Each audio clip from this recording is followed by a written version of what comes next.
प्राण प्रतिष्ठा की तारीख अब बेहद नजदीक है। 22 जनवरी को लेकर राम भक्तों में गजब का उत्साह है।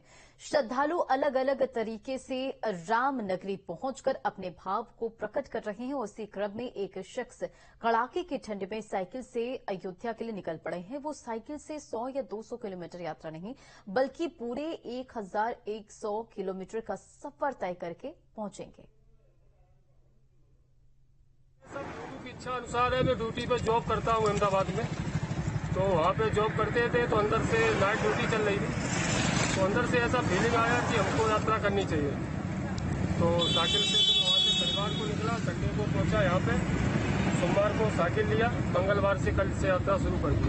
मैनपुरी से बागेश्वर धाम और होते हुए अयोध्या आप जा रहे हैं, जो आप तय कर रहे हैं। अब हमको इतनी जगह, लेकिन मेरे को पता चला कि लगभग आपको यहाँ से बागेश्वर धाम अयोध्या में भी लगभग 1100 के लमसम पड़ जाएगी यात्रा भाई।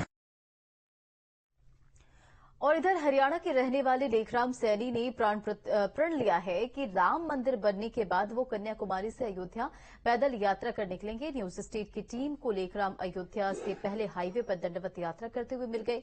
लेखराम ने बताया कि उन्होंने फरवरी से कन्याकुमारी से पैदल यात्रा शुरू की थी। दिल्ली तक पैदल यात्रा करने के बाद वो दिल्ली से दंडवत यात्रा करते हुए अयोध्या पहुंचने वाले हैं। लेखराम को कन्याकुमारी से अयोध्या पहुंचने में करीब 11 महीने का वक्त लग गया है। मैं लखनऊ अयोध्या हाईवे पर हूं और मेरे साथ लेखराम सैनी हैं जो कि कन्याकुमारी से लेकर अयोध्या तक पदयात्रा पर निकले हैं। और आप देख सकते हैं कि वहां से लेकर, चूंकि इनके सहयोगी ने कहा कि दिल्ली तक ये पदयात्रा इन्होंने की और वहां से लेकर अब दंडवत यात्रा यानी कि लेटते हुए ये अयोध्या पहुंच रहे हैं। ये लखनऊ अयोध्या हाईवे है और इस वक्त मेरे साथ लेखराम सैनी मौजूद हैं। लेखराम जी, आप कन्याकुमारी से निकले? जय श्री राम। हम कन्याकुमारी से निकले 22 फरवरी को। 22 फरवरी को, मतलब 10-11 महीने हो गए। 11वां महीना है। 22 जनवरी को पूरे 11 महीने हो जाएंगे। रहने वाला मैं हरियाणा महेंद्रगढ़ डिस्ट्रिक्ट से हूँ, गांव नांगल चौधरी है। और वहाँ से मैं 15 फरवरी का मेरा टिकट था, कन्याकुमारी गया। 18 फरवरी को वहाँ पहुँचे, 4 दिन वहाँ दर्शन किए प्रभु के। और वहाँ से 22 फरवरी को संकल्प लेके अन्न का त्याग करके और मैं वहाँ से प्रभु के दरबार के लिए चला था। और रास्ते में मैंने 158 मीटिंगें रखी है सनातन जागरूकता के लिए। वजह क्या रही कि आप पदयात्रा एक वहां से आपने शुरू की? और देखा जाए तो काफी लंबा सफर रहा होगा आपका। लंबा सफर, ये 15वां राज्य है, 8,500 किलोमीटर के लमसम में आ गया।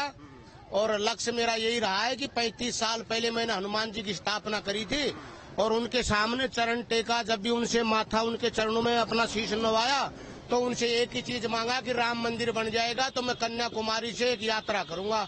उसको लेकर के मैं चल रहा हूँ। इसी प्रण की वजह से आपने पदयात्रा? हाँ, दिल्ली तक मैं पदयात्रा 7,500 किलोमीटर और दिल्ली से ये 750 किलोमीटर है दंडवत यात्रा मेरी परिक्रमा। तो अयोध्या पहुँचने वाले हैं आप प्रभु के दरबार में आ गए, उनके चरणों में आ गए। और यही लक्ष्य लेके हम चले कि भाई भाई सब एक हो जाओ। और हमने 158 सनातन की मीटिंग में रखा है कि भारत माँ की तस्वीर हर मंदिर में स्थापित हो। ये हमारा सबसे बड़ा लक्ष्य रहा है। न सिर्फ लेखराम सैनी बल्कि ऐसे तमाम श्रद्धालु इस वक्त अयोध्या और आसपास के इलाकों में मिल रहे हैं जो अयोध्या पहुंचने वाले हैं। कोई साइकिल से पहुंच रहा है, कोई पैदल यात्रा करके पहुंच रहा है। जाहिर सी बात है कि 500 सालों के लंबे संघर्ष के बाद जो सपना साकार हुआ है उसे लेकर श्रद्धालुओं और भक्तों में काफी उत्साह देखने को मिल रहा है। वीडियो जर्नलिस्ट के साथ अविनाश सिंह, न्यूज स्टेट अयोध्या।